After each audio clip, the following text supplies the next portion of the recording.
Hi guys, okay, welcome to my channel, Ray Tanay channel po, no? So ayun guys, pasensya na po lately kung minsan lang po tayo makapag price update kina ma'am, di lang gawa po ng medyo nagiging busy na naman po ulit sila doon po sa store dahil meron po mga nagba-bulk order. Okay, dahil na rin gawa na rin sa marami pong mga shop doon na sa kanila pong pwesto may mga kumukuha rin po ng bulk order gawa po ng may iba po sa ganun po ang ginagawa, bultuhan din po ang pagkuha nila, tapos outside po ng Manila, din sa Manila area na rin po, no? Okay, thank you po ron.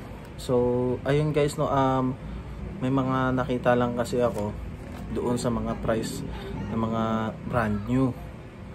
Okay,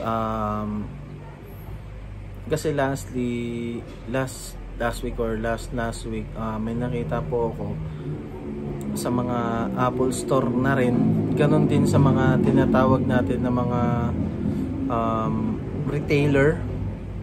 Okay, kung alam mo na yung retailer na yon, kunwari ito nakita ko sa isa yung iPhone 15 Pro na 128 na medyo may kamahalan na 67,000. Biruin mo doon sa Power Mac, ang nakita ko doon is pwede mo siyang mabili within 63,000, no? Hindi, even though na sabihin mo na si Green Hills ay kilala, hindi naman parating Green Hills ka lang, hindi naman pwedeng pumunta ka doon mismo sa mga kilala mo ng mga alam mo na like me na rin po nagbo-vlog. Okay, mas mura doon yung mga brand new sa Power Mac. Tapos nag-check din ako mismo sa installment. Kung nag-i-installment ka, mas maigi kung mag-i-installment ka via, sabihin ko na Smart or Globe, kasi okay, sa iPhone 12 eto nakita ko to sa vlog.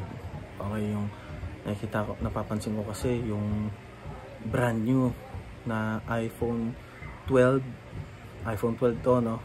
iPhone 12 na 64GB is nasa 26,000, pero kung doon ka mismo sa ipagpalagay mo na tingin-tingin ka muna sa Power Mac kung meron nagbebenta nun, pero sa tingin ko mas mura na to, yung 26 siguro mas mababa pa to.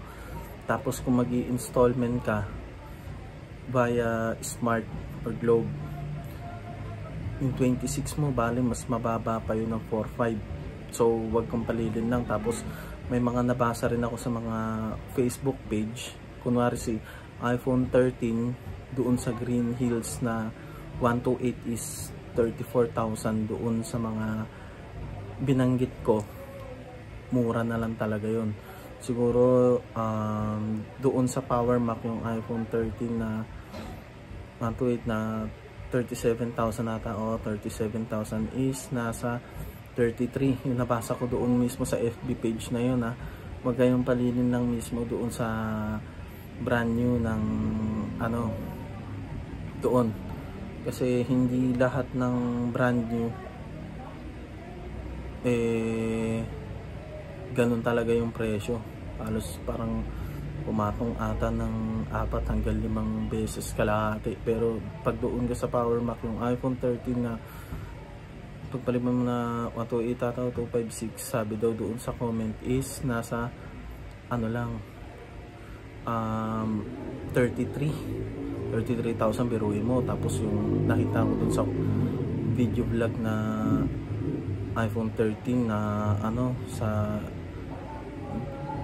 Green Hills ang 128 na 37, 128 is 37, napakamahal talaga. Pero pag sa Smart installment, mas mura pa yan lalo.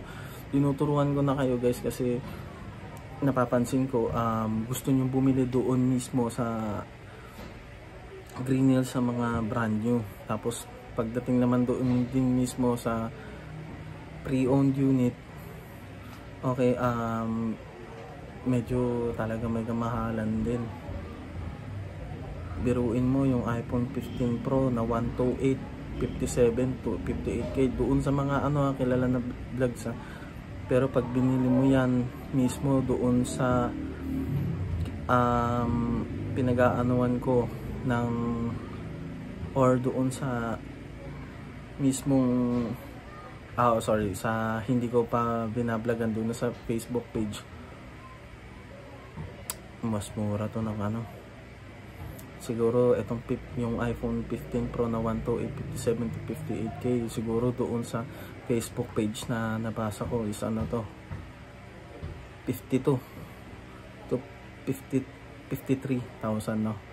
So kung gusto mo magtanong sa akin na mga technique about para makatipid, okay, punta ka lang sa Facebook page ko, ibibigay ko sa iyo link. Okay,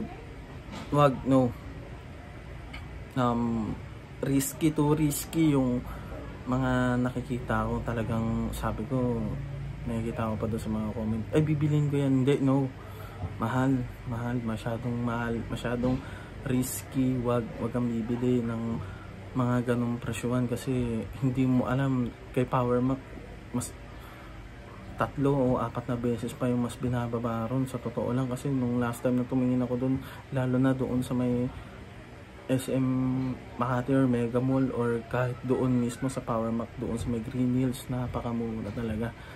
Wag kang bibili kasi doon ka na lang sa Power Mac bumili ng brand new. Lahat ng mga brand new na to, ni kahit iPhone 12, 13, wag kang bibili doon mismo sa mga kilala mo na ano vlogs, kasi mas mahal talaga risky ang mga binibitawan doon. Halos ganun 4-5 beses na patong. 5 beses na patong na sinasabi ko is 1,000 Okay. Tapos pag doon ka naman sa Smart, may installment or sa Globe, mas mura, mas makakatipid ka. Okay, even though ayaw mo ng home credit, doon ka na lang, mas okay talaga doon. Hindi masyadong pero pagdating naman doon sa Smart, mayroong pati sa Globe, magkakaroon ka ng mga tinatawag na, alam mo na, unli calls, unli text, and unli internet. Yun ang kinagandahan doon. So guys, tanong-tanong lang kayo doon sa aking description box, nandoon mismo yung aking Facebook page. Okay, kung meron kayong mga katanungan about sa mga ganito ganyan, punta na lang kayo sa akin. Tapos talaga sabi ko, iba pala yung yung titignan mo muna or papanoorin mo mismo, no, yung mga comment. Iba pala talaga, mas marami pa pala gaya ko na mas may alam pa na mas mura, okay, sa doon sa mga alam natin na kilala mong mga vlogs or mga sikat na kahit anong paman. Wag too risky. Okay, instead na makatipid ka for family mo, imbis na mapupunta yung iba for family mo, napupunta pa dun sa mas risky palalo.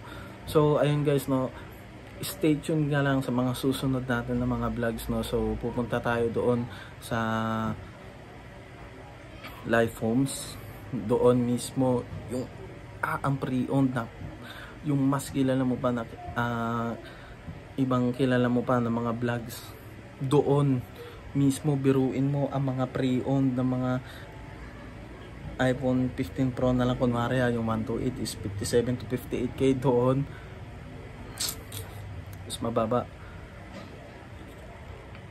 mas mababa talaga, lalo pag doon ka sa may Cubao.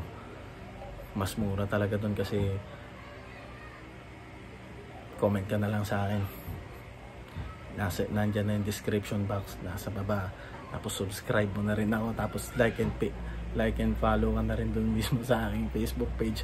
Salamat sa panonood, salamat sa oras, kasi binigyan mo ako ng pansin. Talagang wag kang pupunta sa risky, medyo masakit na rin sabihin sa'yo. Ano pa kayang susunod?